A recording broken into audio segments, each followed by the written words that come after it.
Hello बच्चों, आज हम लेकर आए हैं इलेक्ट्रिक चार्जेस एंड फील्ड का तीसरा लेक्चर, जिसमें आज हम पढ़ने वाले हैं intensity of the electric field. Electric field क्या होती है, उसकी इंटेंसिटी क्या होती है, एंड इलेक्ट्रिक फील्ड लाइंस के बारे में पढ़ने वाले हैं।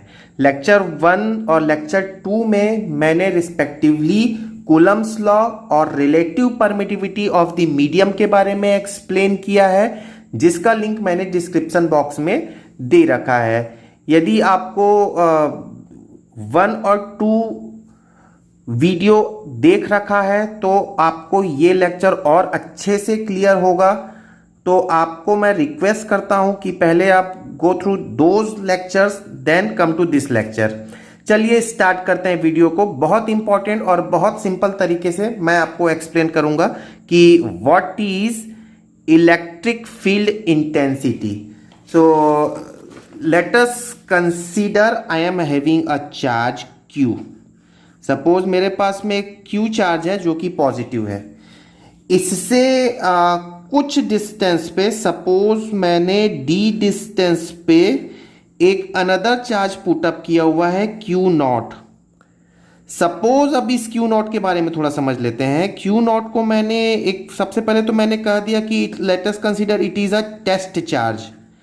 अब टेस्ट चार्ज क्या होता है, जिस पे मैं टेस्टिंग कर रहा हूं। टेस्ट मतलब परीक्षण, ठीक है। सेकेंड बात, ये एक जो Q0 है ये एक वेरी स्मॉल चार्ज है। मैंने कंसीडर कर रखा है कि वेरी स्मॉल चार्ज है। किसके कंपेयर में? इस चार्ज के कंपेयर में ये काफी छोटा है। क्यों है ये भी मैं थोड़ी देर बाद बोलूंगा। तीसरी बात समझें, it is also considered as a point charge. जैसे मैंने कहा ना अभी कि ये काफी छोटा चार्ज है, तो मैंने क्या बोल दिया, इसी को ही पॉइंट चार्ज कह रखा है। और चौथी बात, अभी फॉर द टाइमिंग हम इसको बातों को समझने के लिए इसे मैं कह रहा हूं कि ये एक यूनिट चार्ज है। यूनिट चार्ज का मतलब ये है कि ये सपोज 1 कूलम है। यदि ये 1 कूलम नहीं होता तो क्या होगा ये भी मैं बताऊंगा। चलिए अब देखते हैं। तो ये एक चार्ज Q है, इससे कुछ डिस्टेंस D पे मैंने एक टेस्ट चार्ज Q0 रखा है, ठीक है। तो इस चार्ज के कारण इस टेस्ट चार्ज पर कुछ ना कुछ फोर्स लगना है। वो फोर्स किस डायरेक्शन पे लगेगा? इस डायरेक्शन पे, F, ये मैंने डायरेक्शन बना लिया, ठीक है। इस डायरेक्शन पे एक फोर्स लगना है। इसी फोर्स को मैंने क्या कह दिया है? Electric field intensity. क्लियर हो गया? कब ये फोर्स ही इलेक्ट्रिक फील्ड इंटेंसिटी के इक्वल कब होगा? जब यहां पर एक यूनिट चार्ज है। मतलब कुछ भी नहीं, बहुत सिंपल। इस चार्ज पर, इस चार्ज के कारण जो भी फोर्स लग रहा है उससे ही तो हमने क्या कह दिया है? Electric field intensity. अब आप ये समझने की कोशिश करें कि आखिर इलेक्ट्रिक फील्ड क्या होता है। तो इलेक्ट्रिक फील्ड कुछ भी नहीं है, ये एक चार्ज है, इसके सराउंडिंग का वो रीजन जहां पर कोई एक टेस्ट चार्ज एक फोर्स फील करता है, ठीक है। फिर से मैं बोल देता हूं, इलेक्ट्रिक फील्ड क्या है? इलेक्ट्रिक फील्ड एक पर्टिकुलर चार्ज के सराउंडिंग का वो रीजन है जहां पर एक टेस्ट चार्ज के बारे में मैंने बता ही दिया है, जहां पर एक test charge experiences some force, ठीक है। या आप ऐसा भी बोल सकते हो कि यहां पर जो टेस्ट चार्ज में जो फोर्स लग रहा है वो कौन लगा रहा है? एक कोई चार्ज। तो ये फोर्स लगा रहा है और ये फोर्स फील कर रहा है। इसी को ही हमने इलेक्ट्रिक फील्ड कह दिया है। और इलेक्ट्रिक फील्ड इंटेंसिटी एक प्रकार का फोर्स है। अच्छा, अब अगली बात सुनो। अब मैंने सपोज करता हूं, मैं सेम चार्ज Q लिया प्लस Q, और यहां मैंने सपोज Q0 यहां रख लिया है, और ये है एक डिस्टेंस D। अब आपको दिख भी रहा है ये D, चलिए इसको मैं D1 कह देता हूं और इसको D2 कह देता हूं। तो आपको दिख रहा है कि D1 बड़ी वैल्यू है D2 से। मतलब कि यहां से यहां का डिस्टेंस ज्यादा है, यहां से यहां का डिस्टेंस कम है। सेम फोर्स यहां पर भी लगेगा क्या? नहीं। तो यहां पर इस डिस्टेंस पे डेफिनेटली फोर्स कम लगेगा। यहां पर यदि आप चार्ज को पास ले आएंगे तो फोर्स ज्यादा लगेगा। इसका मतलब ये हुआ कि एक पर्टिकुलर चार्ज के सराउंडिंग में just nearer the charge force ज्यादा लगेगा, और जैसे जैसे आप चार्ज से दूर की बात करते हैं उसकी इंटेंसिटी में क्या आते जाएगी? कमी आते जाएगी। It means we can say कि चार्ज की जो चार्ज के कारण जो फोर्स लग रहा है वो डिस्टेंस के इनवर्सली प्रोपोर्शनल होता है। अब ये डिस्टेंस के स्क्वायर के इनवर्सली प्रोपोर्शनल होता है। ये कैसे होगा ये जस्ट मैं भी थोड़ी देर बाद कहता हूं। बट ये तो तय है कि इस फोर्स इस चार्ज के सराउंडिंग में जैसे जैसे हम इस चार्ज से दूर जाते जाएंगे टेस्ट चार्ज पर जो लगने वाला फोर्स है वो कम होता जाएगा। क्लियर हो गया बात? चलिए अब अगली बात करते हैं। अब ये मैं अब बात करने वाला हूं इलेक्ट्रिक फील्ड लाइंस के बारे में। ठीक है, इलेक्ट्रिक फील्ड लाइंस क्या होता है? तो सपोज मेरे पास ये चार्ज था प्लस क्यू। ठीक, इस प्लस क्यू चार्ज के सराउंडिंग में एक फील्ड है, मैंने अभी आपको थोड़ी देर पहले कहा। अब इस फील्ड को हमने समझ भी लिया, लेकिन आपको और हमको इसे फील करना है, महसूस करना है। तो महसूस करने के लिए हमें इसको कॉपी में ड्रॉ करना होगा इस फील्ड को। तो इस फील्ड को जिस तरीके से ड्रॉ किया गया है उस वे ऑफ रिप्रेजेंटेशन को हम कहते हैं इलेक्ट्रिक फील्ड लाइंस। और इलेक्ट्रिक फील्ड लाइंस क्या होगी? कुछ इस तरीके से होंगी। ये देखिए, ये हमने ड्रॉ कर लिया है। ये इलेक्ट्रिक फील्ड लाइंस जो हैं ऑलवेज मूव अवे फ्रॉम, या ऐसा बोल सकते हो कि ये जो इलेक्ट्रिक फील्ड लाइंस का जो डायरेक्शन है it will move away from the positive charge. ठीक है, मतलब यहां देखो, यहां मैंने समझा रखा है, यहां पर जो प्लस क्यू चार्ज है इसके कारण इस पर फोर्स किधर लगना है? इस डायरेक्शन पे लगना है, क्योंकि यहां पर रिपल्सन होगा। सपोज यही यदि निगेटिव होता तो क्या होता? फोर्स इस डायरेक्शन पे लगता है कि नहीं है? तो इलेक्ट्रिक फील्ड लाइंस का जो डायरेक्शन होगा वो पॉजिटिव यदि चार्ज है तो अवे होगा, मतलब दूर निकलना है। और यदि यही चार्ज निगेटिव होता, यदि निगेटिव चार्ज की बात करें तो इस इलेक्ट्रिक फील्ड लाइन को मुझे कैसे रिप्रेजेंट करना होगा? ये हमने ये कंसीडर किया है कि ये लाइंस जो हैं वो माइनस क्यू की तरफ एंटर कर रही हैं। तो ये जो मैंने रिप्रेजेंट किया है एरो से, these are called electric field lines. ठीक है, अब इलेक्ट्रिक फील्ड लाइंस के बारे में दो तीन बातें समझ लेते हैं। ठीक है, इलेक्ट्रिक फील्ड लाइंस चार्ज के जस्ट पास में ज्यादा डेंस होगा, या आप ऐसा बोल सकते हो कि इलेक्ट्रिक फील्ड लाइंस जैसे जैसे दूर हो जा रहे हैं हम चार्ज से, जैसे जैसे दूर जा रहे हैं उसके डेंस होने के चांसेस कम होते जा रहे हैं। मतलब ये अब दूर दूर होता जा रहा है। क्या मतलब है इसका? इसका मतलब ये है कि चार्ज के पास में इसका स्ट्रेंथ, इलेक्ट्रिक फील्ड लाइन का या इलेक्ट्रिक फील्ड इंटेंसिटी का स्ट्रेंथ ज्यादा होता है, और जैसे जैसे दूर जाएंगे इलेक्ट्रिक फील्ड इंटेंसिटी कम होती जाएगी। अगली बात सुनिएगा कि इलेक्ट्रिक फील्ड लाइंस की हम कुछ प्रॉपर्टीज के बारे में समझ लेते हैं, जो कि बहुत सिंपल है और बोर्ड में काफी ज्यादा पूछता है थ्योरेटिकल में 2-3 मार्क्स में। तो electric field lines never intersect each other. Electric field lines कभी एक दूसरे को कट नहीं करेंगे, पहली बात हो गई। दूसरी बात हो गई, आपको दिख भी रहा है, इलेक्ट्रिक फील्ड लाइंस जो निकल रही है या जो एंटर कर रही है वो सरफेस के, चार्ज के सरफेस के परपेंडिकुलर होता है। मतलब यहां से परपेंडिकुलर वो निकल भी रहा है, और यदि एंटर भी कर रहा है तो परपेंडिकुलर ही एंटर करेगा। तीसरी बात सुनिएगा, क्या इलेक्ट्रिक फील्ड लाइंस यहां पर है? नहीं। तो यदि मेरे पास में कोई कंडक्टर है, ये सरफेस को मैं कंडक्टर मान लेता हूं, तो electric field lines inside the conductor क्या होगा? जीरो होगा।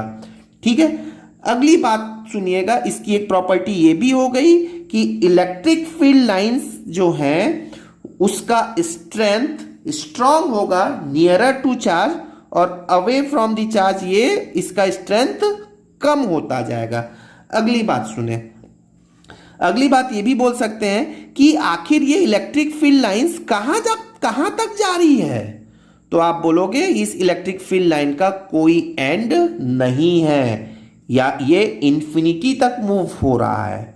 ठीक है, चलिए अब देखते हैं अगली बात, बहुत ही इंपॉर्टेंट, ध्यान से सुनना। अब आपको हम इस एग्जांपल में फिर से लेकर आते हैं इस कॉन्सेप्ट पे।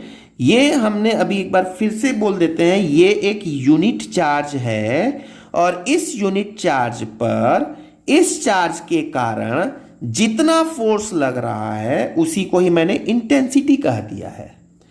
अब हम मान लेते हैं कि ये यूनिट चार्ज नहीं है, मतलब ये चार्ज 1 कूलम नहीं है। तो मान लेते हैं कि सपोज आप इसको थोड़ा फील करिएगा, महसूस करिएगा, सपोज ये है 10 कूलम। ठीक है, और इस चार्ज के कारण इस चार्ज पर जो लगने वाला फोर्स है इतने डिस्टेंस पे, सपोज वो है 20 न्यूटन। ठीक है, ये एक कोई भी चार्ज है, इस चार्ज के कारण इस चार्ज पर 10 कूलम जो है इस पर कितना फोर्स लग रहा है? 20 न्यूटन का। तो 10 कूलम पर 20 न्यूटन का फोर्स लग रहा है, तो आप बताओ एक कूलम पर कितना फोर्स होगा? तो आप बोलोगे 1 कूलम चार्ज पर कितना फोर्स लगना है? 2 न्यूटन का, क्योंकि आपको एग्जांपल में बोला 10 कूलम पे 20 न्यूटन, तो 1 कूलम पे कितना? 2 न्यूटन। तो अब आप क्या बोलोगे? ये 2 न्यूटन क्या है? एक्चुअली में 2 न्यूटन यहां पर है 2 न्यूटन पर कूलम। 1 कूलम पर 2 न्यूटन का फोर्स लग रहा है, यही फोर्स क्या है? इंटेंसिटी है। अब समझ में आ गया कि आपको कुछ भी दिया हो आप उसको यूनिट चार्ज में कन्वर्ट कर दो। यूनिट चार्ज मतलब 1 कूलम के चार्ज पर। अभी देखो मैंने क्या बोला, फिर से एक बार सुन ले। 10 कूलम है, 20 न्यूटन है, तो 1 कूलम पर कितना लगेगा? 2 न्यूटन। यही 2 न्यूटन इस चार्ज की इंटेंसिटी है। क्लियर हो गया? तो इस बेसिस पे मेरे पास क्या फॉर्मूला आ गया, बता सकते हो क्या? ई के लिए फिर क्या फॉर्मूला आना चाहिए? देखो ये क्या है? फोर्स। ये क्या है? पर कूलम। तो आपके पास में मैंने क्वेश्चन में क्या बोला था? 20 न्यूटन। 20 न्यूटन को 10 से डिवाइड करोगे तभी तो ई की वैल्यू 2 आ गई। तो आप क्या बोल सकते हो? ई इज इक्वल टू आप क्या बोलेंगे कि फोर्स कितना अप्लाई हो रहा है divided by charge Q not. ठीक है, चलिए इतना ही है बस इलेक्ट्रिक फील्ड में। अब मैंने कुछ डेफिनेशन यहां पर लिख रखा है, आप कॉपी पेन लें और इन डेफिनेशंस को नोट डाउन करें, बहुत इंपॉर्टेंट है। बहुत सिंपल तरीके से मैंने समझा दिया है, हिंदी मीडियम के बच्चे भी आप इसे समझें और make your sentence by yourself, अपने से आप सेंटेंस बनाएं। देखो मैंने जो भी बताया है, जो भी आपको समझाया है, उसको मैंने डेफिनेशन के फॉर्म में यहां पर लिख रखा है, केयरफुली सुने। क्या है electric field intensity? Electric field intensity क्या है? It is a measure of intensity, ये वो फोर्स है और strength of electrical force per unit charge. मैंने बताया ना, पर यूनिट चार्ज जो भी होगा वो फोर्स पर यूनिट चार्ज ही है, एट अ गिवन पॉइंट, किसी भी पॉइंट पे in the electric field. Clear हो गया? इसको ई से denoted by E, capital E. और जो भी इसमें एक बात और समझ लेंगे, फोर्स का जो भी डायरेक्शन है वही डायरेक्शन इलेक्ट्रिक फील्ड इंटेंसिटी का भी होगा। क्लियर है? ठीक है, चलिए अब देखिएगा, इलेक्ट्रिक फील्ड इंटेंसिटी का फॉर्मूला भी मैंने थोड़ा देर पहले डिराइव करा दिया था आपको। कितना फोर्स उस पर लग रहा है डिवाइडेड बाय टोटल चार्ज, तो E is equal to F by q naught. इस बेसिस पे हमारे पास में इसका जो यूनिट होगा वो न्यूटन पर कूलम होगा। और इलेक्ट्रिक फील्ड का भी डेफिनेशन मैंने यहां पर लिख रखा है जो कि बहुत सिंपल है।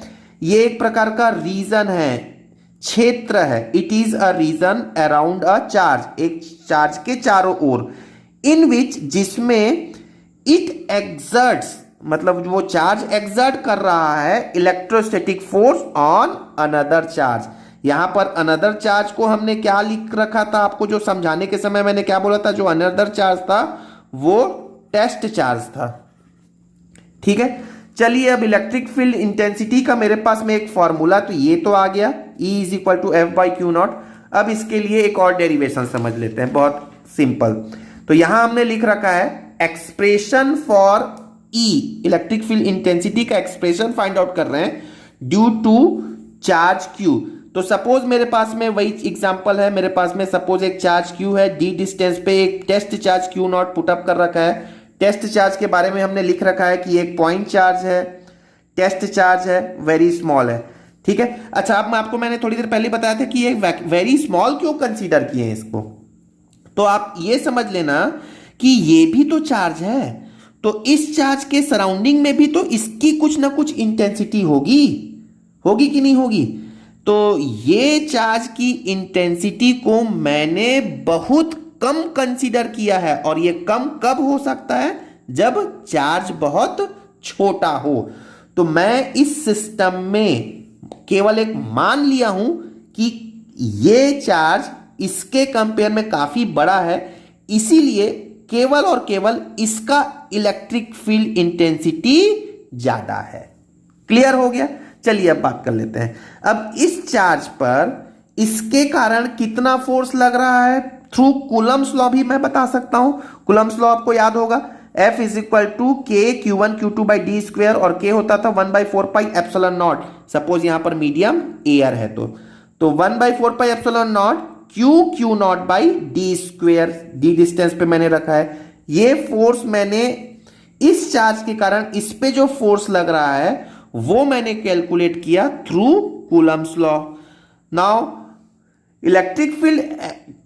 इलेक्ट्रिक फील्ड इंटेंसिटी के डेफिनेशन के अकॉर्डिंग पॉइंट P पर कितना फोर्स लगेगा। सपोज ये Q नॉट जो चार्ज है वो पॉइंट P पर पुट अप किया है मैंने, पॉइंट P इस Q से D डिस्टेंस पर रखा हुआ है। ठीक है, तो उसके कारण यहां पर जो फोर्स लग रहा है, सॉरी इलेक्ट्रिक फील्ड इंटेंसिटी जो है वो F बाई क्यू नॉट होगा, जैसा कि अभी मैंने आपको समझा दिया था। तो यहां से आप F कैलकुलेट करें E इंटू क्यू नॉट, ठीक है, इस फोर्स को। और दो इक्वेशन मेरे सामने है, equation 1 and equation 2। Now equate this two equation, ये मैंने इक्वेट कर दिया, तो मेरे पास फाइनली E के लिए एक्सप्रेशन आ गया 1/4 pi epsilon naught Q by d square. Now come to the properties मैंने आपको जस्ट एक्सप्लेन कर दिया है, अभी मैं एक बार डिक्टेट कर देता हूं, आप जरूर इसे नोट डाउन करें अपनी कॉपी पर कि properties of the electric field lines. Electric field lines never intersect each other, ये कभी एक दूसरे को क्रॉस नहीं करेंगे, कट नहीं करेंगे। Electric field lines are perpendicular to surface charge, मैंने बताया कि वो सरफेस से परपेंडिकुलर निकलेंगे और परपेंडिकुलर ही एंटर करेंगे। The field is strong when the line are close together, जब लाइन पास पास है तो फील्ड स्ट्रॉन्ग होगा, और वीक हो जाएंगे when field lines move apart from each other, यदि वो दूर जाएंगे तो फील्ड लाइंस कमजोर हो जाएंगे। Now the number of field lines is directly proportional to the magnitude of the charge. अभी बताया जितना चार्ज होगा, जितना ज्यादा चार्ज होगा इलेक्ट्रिक फील्ड लाइंस उतना ही ज्यादा रिलीज होगी, निकलेगी।